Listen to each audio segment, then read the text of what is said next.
Hello guys, magandang gabi. Ayan, thank you so much sa support and welcome sa YouTube channel ko sa Kamuntika TV.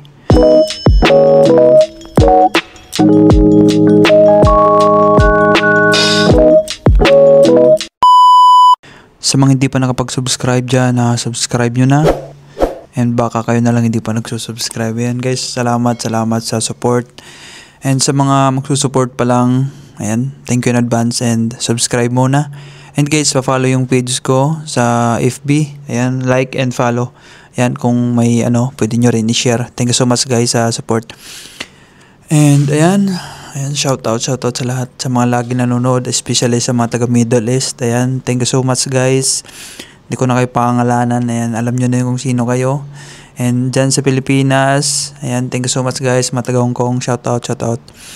Ayan, thank you so much, especially din sa mga taga Macau dito nanonood. Salamat guys, sa mga mandirigma. Guys, kaya nyo yan. Huwag kayo mawala ng pag-asa. Dapat mas lalo kayo mas malakas.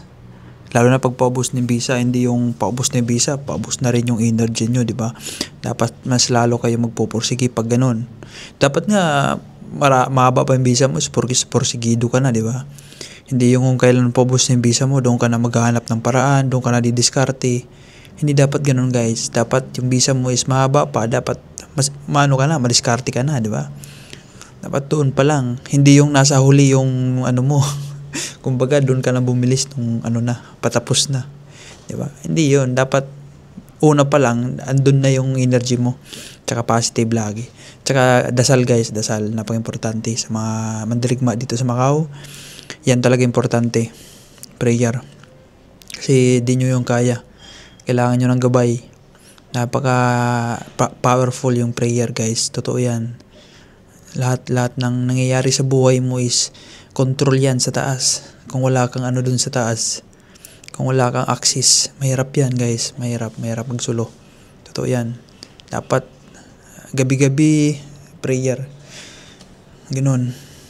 Para mag-granted yung mga gusto nyo mangyari sa buhay nyo. Especially dito sa mga magkatrabaho. Kailangan nyo yung prayer guys. Tsaka huwag kayong magdududa na yung prayer pati nasasagot. Guys, huwag nyo pagdudahan yung prayer nyo. Dapat yung tiwala nyo is 100% sa taas. Dapat hindi mabawasan yun. Ayan, for today's video, ayan, shoutout kay Idol. Ayan, nag-share siya sa akin and gusto ko to i-share din sa inyo para ma-aware kayo, di ba? Para ma-aware kayo dito sa Macau, guys, totoo lang. Yan yung mga nagmamadali, magkatrabaho. Yan yung delikado. Ikaw nanonood ka ngayon, alam ko nagmamadali ka maghanap ng trabaho. Gusto mo instant, gusto mo may nag-post lang sa Bahay Kubo na cleaner, kailangan ng sampo, cleaner, asap, ayan, comment ka na agad, interested. Guys, huwag kayo dyan sa Bahay Kubo. Huwag kayong yung hanapin nyo dyan is part-time. Yan, mga legit yan. Pero yung trabaho dyan sa Bahay Kubo, ilang beses ko na sinasabi sa inyo, pag sa Bahay Kubo, mga trabaho is scam yan.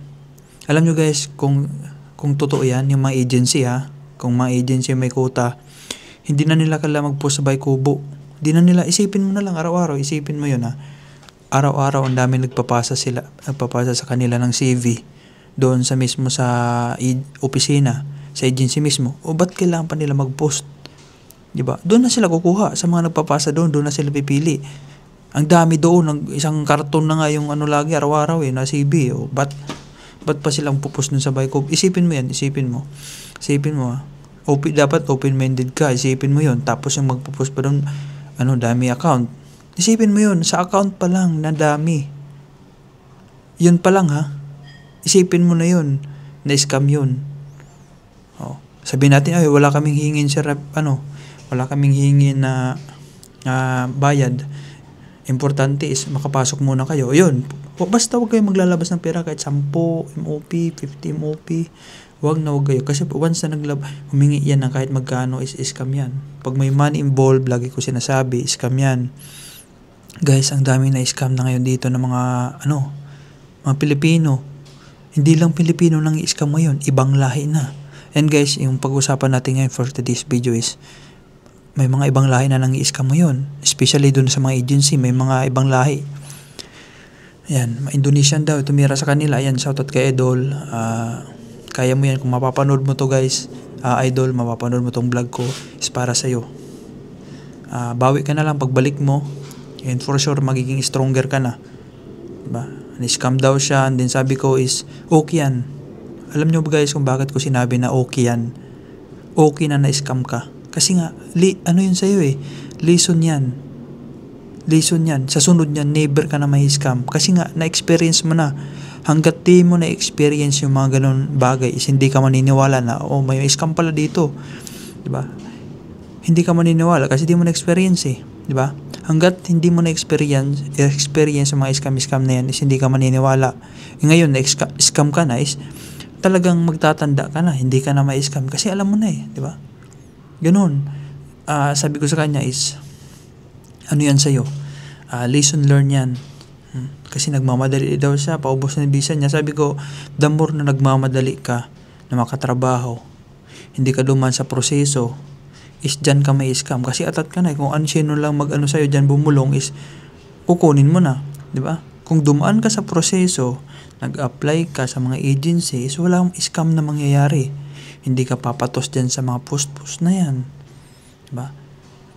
Mag-ano ka, yung hanapin mo dyan sa Bahay Kubo is part-time. Araw-araw mag-part-time kahit pa sa 1 oras, 2 oras is at least may income ka. Yung pang-print mo ng CV, isa na yun.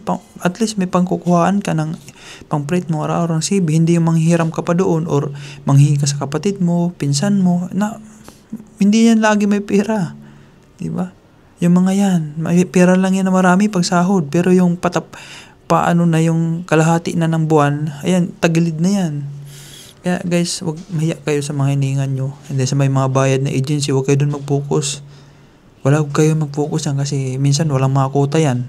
Kasi aasa na lang yan dyan sila sa mga bigay-bigay na may 10 araw-araw. Kawawa kayo. Totoo. Totoo yung sinasabi ko. Kayo yung kawawa, sila yung masaya. Kasi nililibre nyo na lahat sila ng pagkain araw-araw. Hanggang kinabukasan, mayroon pa silang budget. Diba? Party nga sila araw-araw niyan kasi nga araw-araw may nagpapasa doon. Kaya wag kayo doon mag-focus. Ako guys, never ako nag-focus dyan sa mga bayad-bayad.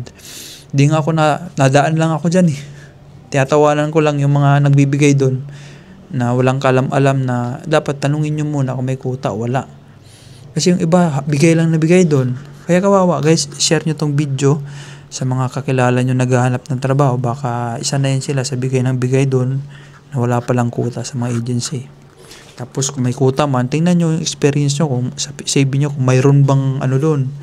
Mayroon ka bang experience doon, may nilagay ka ba na CV sa example, cleaner yung kuta. Tingnan mo kung may cleaner ka, kung wala, ba't ka magbibigay na 10? Common sense guys, common sense. Gamitin yung utak nyo. Hindi lang dito sa Macau is pabubuhan, patalinuhan dito. Yan sinasabi ko. Yan, kakamadali nyo. Guys, huwag kayong magtitiwala din sa ibang lahi.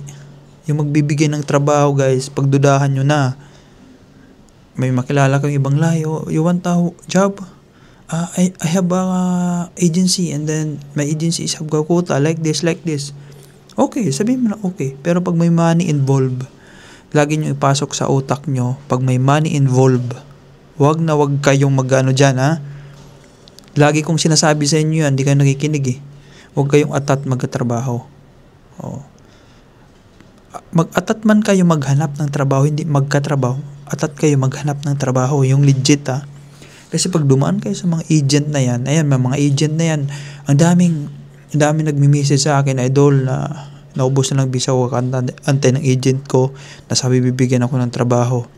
Kaya sabi ko sa mga vlog ko na huwag kayong aasa dyan sa agent na yan, mag-apply kayo.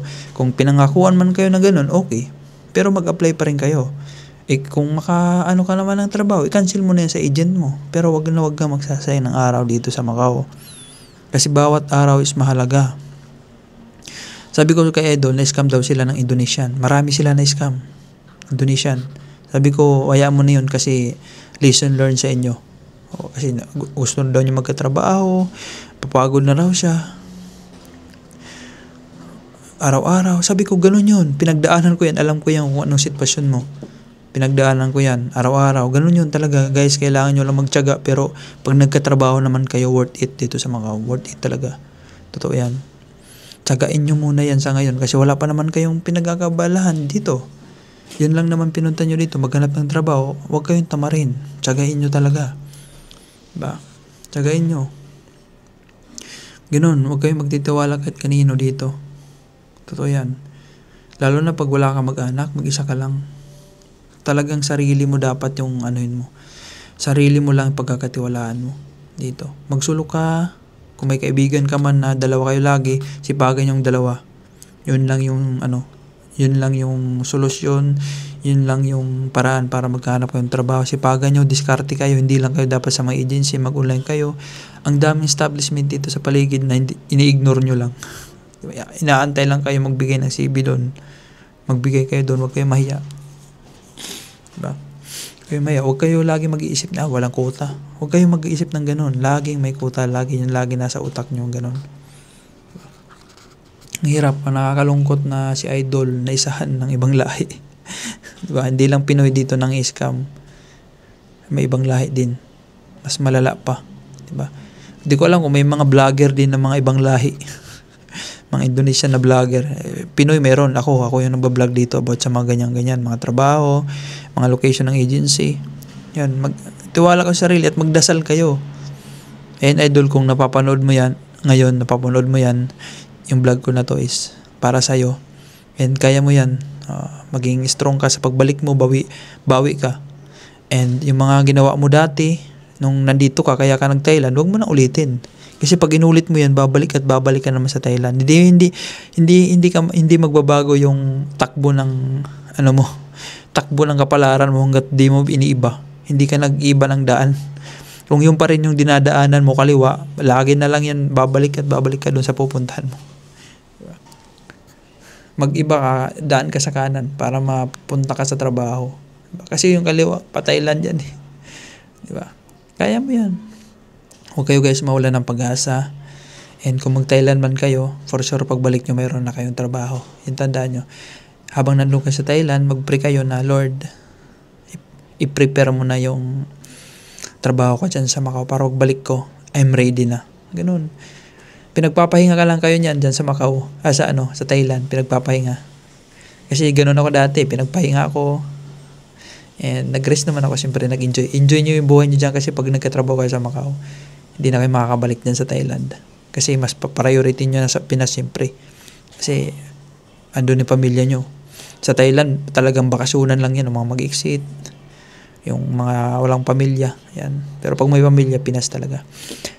Ayan guys, thank you so much. Sana may natutunan kayo sa mga pinagsasabi ko dito sa vlog ko. Thank you so much guys sa support. I love you all.